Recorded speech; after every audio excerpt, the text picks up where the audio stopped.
Hello बच्चों, कैसे हैं आप सब। आई होप आप बहुत अच्छे से होंगे। आज मैं आपकी एक प्रॉब्लम सॉल्व करने आई हूँ बेटा। वो ये कि बच्चे जो है ना कर्मधारय और बहुब्रीहि समास में अंतर करने में थोड़ी सी दिक्कत करते हैं। जो मैं काफ़ी पेपर चेक करती हूँ क्लास में, उसमें बच्चे काफ़ी हद तक इसमें दिक्कत करते हैं। तो आज मैं आप लोगों को ये बताने वाली हूँ कि बहुब्रीहि और कर्मधारय समास में क्या अंतर होता है। ठीक है। और पहले मैं आपको इसकी डेफिनेशन बता देती हूँ। पहले मैं आपको किसकी डेफिनेशन बताती हूँ, पहले मैं आपको बताती हूँ कर्मधारय समास की। ठीक है। आप लोग रिलैक्स होके मेरी बात को अच्छे से सुनना और समझना।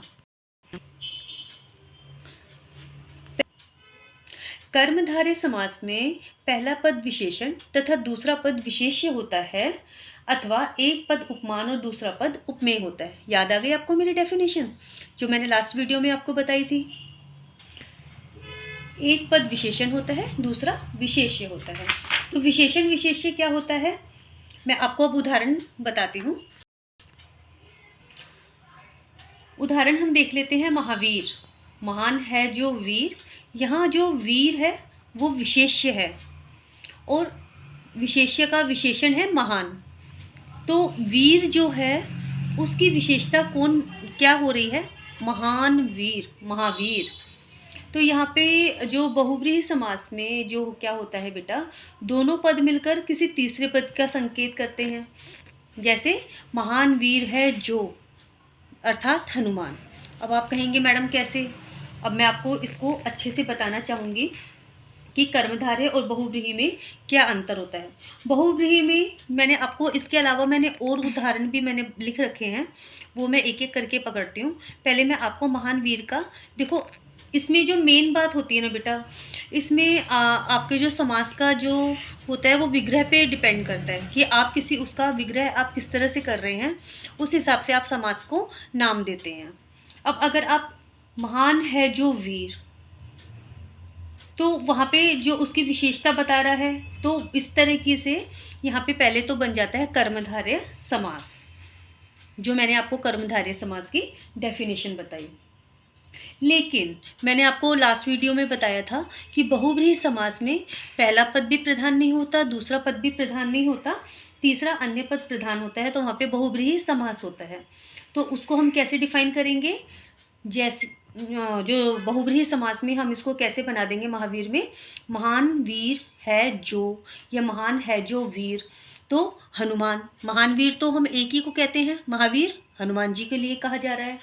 लेकिन अगर हम उसी को हम कर्मधारय अगर हम इसको विग्रह करेंगे तो महान है जो वीर, तो वीर जो है विशेष्य है और विशेषण है महान। तो इस तरीके से कर्मधारय और बहुब्रीहि में अलग अलग तरीके से इसको कन्वर्ट किया गया है। अब अगला उदाहरण हम देखते हैं, कमल नयन। कमल जैसे नयन, यहाँ पे कौन सा समास हो गया, कर्मधारय समास। कमल जैसे नयनों वाला अर्थात कृष्ण, तो बहुब्रीहि समास हो गया।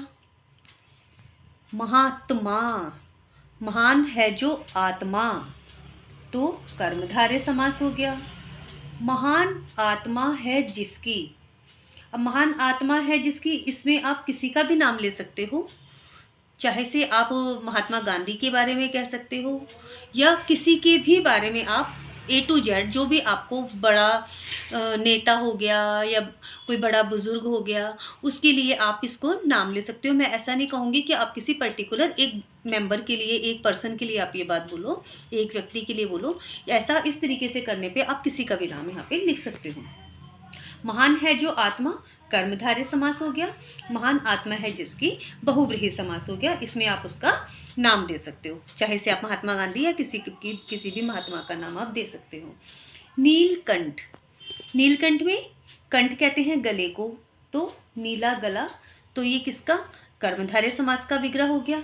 लेकिन नीला है गला जिसका, अर्थात शिव जी। तो इस तरीके से आपको देखो, मैं आपको बार बार एक ही बात समझाने की कोशिश कर रही हूँ, यह विग्रह पर निर्भर है कि समस्त पद कर्मधारय है या बहुब्रीहि। आशय यह है कि विग्रह के अंतर से कर्मधारय और बहुब्रीहि में अंतर हो जाता है। तो बच्चों आपको समझ में आ गया कि विग्रह पर हम ये निर्भर करता है कि हम किसी उसका विग्रह हम समास का किस तरीके से करेंगे और उसको हम किस तरीके से प्रस्तुत करेंगे। अब आज मैंने आपको कर्मधारय और बहुव्रीहि में अंतर समझाया। थोड़ा सा ध्यान से पढ़ेंगे, डेफिनेशंस को समझेंगे, फिर जो कुछ मैंने आपको पढ़ाने की या समझाने की कोशिश की है उसको आप एक दो बार सुनेंगे ध्यान से, तो आपको ये क्लियर हो जाएगा कि कर्मधारय समास और बहुव्रीहि समास में क्या अंतर है। तो आई होप आपको ये समझ में आ गया होगा। अगली वीडियो में मैं आपको बहुव्रीहि और द्विगु समास में अंतर बताऊंगी, क्योंकि बच्चे इसमें भी काफ़ी कंफ्यूज होते हैं। तो अगली वीडियो में उसकी लेके आऊँगी। आज के लिए इतना ही। नेक्स्ट वीडियो में फिर से मिलते हैं। Bye bye.